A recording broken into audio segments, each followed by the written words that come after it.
नमस्कार दोस्तों, हार्दिक स्वागत है आप सभी का फिर से एक बार हमारे चैनल एस्ट्रो ओम पर। दोस्तों, अगर आप भी अपने जीवन में कुछ नया सीखने की चाह रखते हो तो चैनल को सब्सक्राइब कर लें। हिंदू धर्म में हर माह की आखिरी तिथि पूर्णिमा तिथि होती है। ज्येष्ठ माह की पूर्णिमा तिथि 3 जून को मनाई जाएगी। इस दिन स्नान दान का खास महत्व होता है। ज्योतिष शास्त्र के अनुसार पूर्णिमा के दिन पूजा, जप, तप और दान आदि किया जाता है। बता दें कि शास्त्रों के अनुसार हर माह की चतुर्दशी तिथि के अगले दिन पूर्णिमा तिथि होती है। बता दें कि इस बार ज्येष्ठ माह की पूर्णिमा व्रत 3 जून को रखा जाएगा और 4 जून को स्नान, दान और ध्यान किया जाएगा। धार्मिक मान्यता के अनुसार ज्येष्ठ पूर्णिमा के दिन जगत के पालनहार भगवान विष्णु और मां लक्ष्मी की पूजा उपासना का दिन है। इस दिन विधि विधान के साथ पूजा अर्चना करने से सभी सुखों की प्राप्ति होती है। इतना ही नहीं, इस दिन कुछ विशेष उपायों के बारे में भी बताया गया है। अगर आप भी आर्थिक तंगी से परेशान हैं, तो ज्येष्ठ पूर्णिमा के दिन 3 चीजें खरीद कर जरूर घर ले आए। दोस्तों, आपको यह एक बात तो अच्छे से पता होगी कि इंसान अधूरे ज्ञान से अपने जीवन में कुछ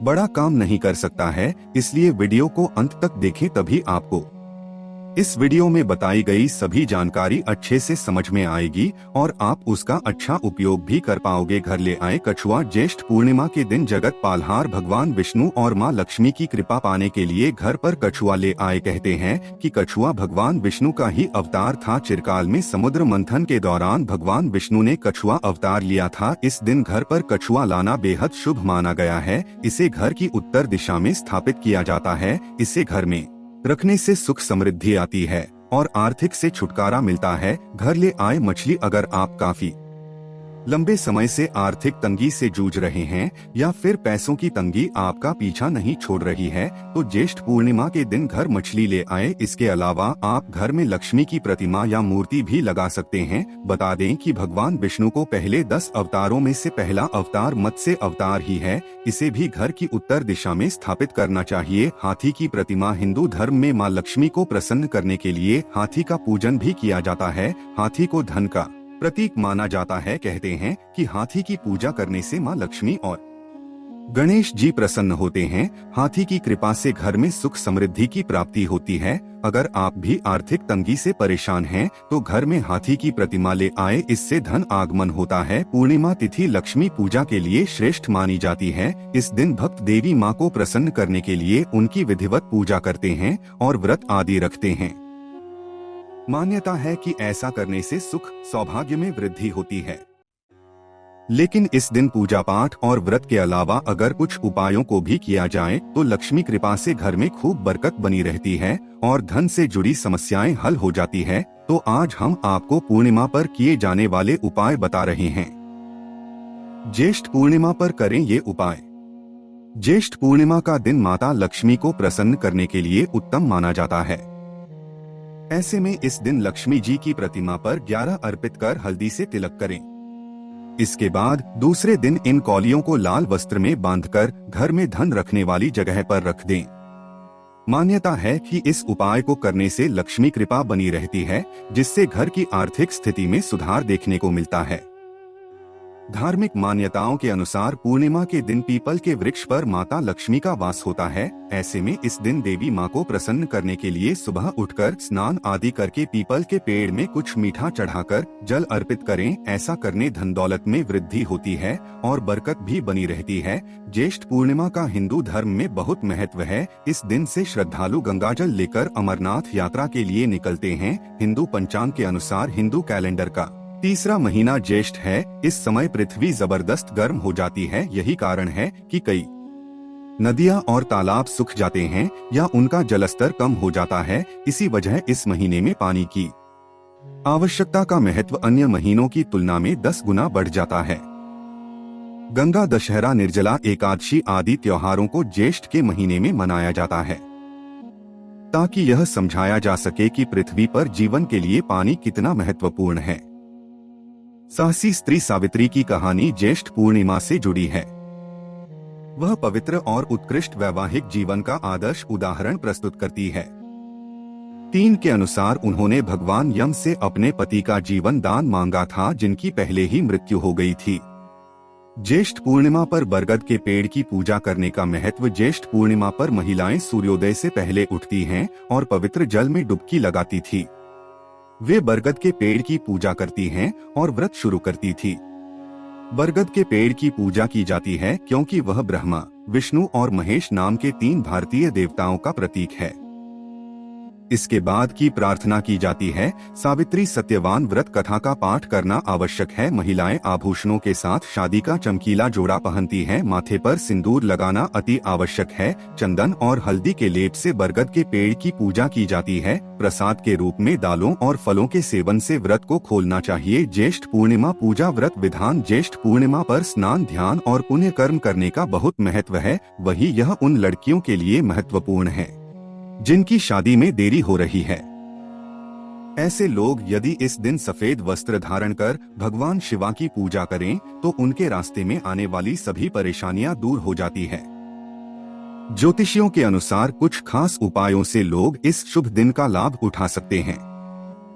इस विशेष दिन पर देवी लक्ष्मी भगवान विष्णु के साथ पीपल के पेड़ पर निवास करती है। इसलिए यदि कोई व्यक्ति घड़े में पानी, कच्चा दूध और बताशा भरकर पीपल के पेड़ पर चढ़ाता है तो जातक को धन की प्राप्ति है और व्यापार में धन लाभ होता है। इस दिन दंपति को चंद्रदेव या भगवान चंद्रमा को अर्घ्य देना चाहिए। इससे उनके जीवन में आने वाली हर बाधा दूर हो जाती है। यह पति या पत्नी दोनों में से किसी एक द्वारा किया जा सकता है। अगर कोई कुएं में 1 चम्मच दूध डाल दे तो उसका भाग्य चमक जाता है।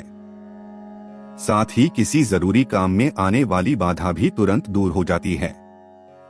यदि व्यक्ति की जन्म कुंडली में कोई ग्रह दोष मौजूद हो तो पीपल और नीम के पेड़ के नीचे बैठकर विष्णु या का पाठ करना सबसे अच्छा होगा। ज्येष्ठ पूर्णिमा के दिन 11 कोहली चढ़ाएं और देवी लक्ष्मी के चित्र पर हल्दी का तिलक करें। इसके बाद अगली सुबह इन्हें लाल कपड़े में लपेटकर अपनी तिजोरी में रख लें। ऐसा करने से आपकी आर्थिक स्थिति में सुधार होता है। गंगा की एक पौराणिक कहानी। ज्येष्ठ मास वह महीना भी है जिसमें राजा भागीरथ के प्रयासों के कारण पवित्र गंगा नदी ने पृथ्वी में किया था। ऐसे में यह दिन पवित्र आशीर्वाद का भी स्मरण है जो पृथ्वी को गंगा के माध्यम से प्राप्त हुआ था। ज्येष्ठ पूर्णिमा व्रत कथा। पौराणिक व्रत कथा के अनुसार ऐसा कहा जाता है कि सावित्री का पति अल्पायु था। एक दिन देवता ऋषि नारद सावित्री के पास आए और बोले कि तुम्हारा पति अल्पायु है, तुम दूसरे वर की मांग करो। लेकिन सावित्री ने कहा, मैं एक हिंदू महिला हूँ, मैं पति केवल एक बार चुनती हूँ। उसी सत्यवान के सिर में अत्यधिक दर्द होने लगा। सावित्री ने वट वृक्ष के नीचे अपने पति का सिर अपनी गोद में रखा और उसे नीचे लिटा दिया। उसी समय सावित्री ने देखा कि यमराज कई यमदूतों के साथ पहुँचे सत्यवान के जीव को दक्षिण की ओर ले जाने लगते हैं। यह देखकर सावित्री एक पल के लिए भी ना रुकी और यमराज के पीछे चल दी। सावित्री की ओर देखते हुए यमराज ने कहा, हे प्रिय स्त्री, पत्नी अपने का तब तक साथ देती है जब तक वह पृथ्वी पर होता है, तो यह सबसे अच्छा होगा यदि आप अभी वापस लौट जाएं। इस पर सावित्री ने जवाब दिया, मुझे अपने पति के साथ रहना है, वह जहाँ भी रहे यही वह धर्म है जिसका मुझे पत्नी के रूप में पालन करने की जरूरत है। सावित्री के मुंह से यह जवाब सुनकर यमराज बहुत प्रसन्न हुए। उन्होंने सावित्री से वर मांगने को कहा और बोले, मैं तुम्हें 3 वचन देता हूँ, कहो आप कौन से 3 वर लेंगी। तब सावित्री ने अपनी सास की आंखों की रोशनी मांगी, ससुर के खोए हुए राज्य को वापस मांगा और पति सत्यवान के 100 पुत्रों की मां बनना मांगा। सावित्री के इन 3 वरदानों को सुनकर यमराज ने उसे आशीर्वाद दिया और कहा, तथागत यह सच हो जाएगा। सावित्री फिर से उसी पेड़ पर लौट आई जहां सत्यवान मृत अवस्था में पड़ा था। सत्यवान के मृत शरीर को फिर से प्राण आ जाते हैं। इस तरह प्रभाव से सावित्री ने न केवल अपने पति को फिर से जीवित कर लिया बल्कि अपने ससुर को भी खोया हुआ राज्य वापस दिलाया और सास को नेत्र ज्योति प्रदान करवाए। सावित्री अमावस्या के दिन बरगद के पेड़ की पूजा करने और व्रत करने से भाग्यशाली महिलाओं की कामना पूरी होती है। इसी के साथ उनका सौभाग्य अखंड रहता है।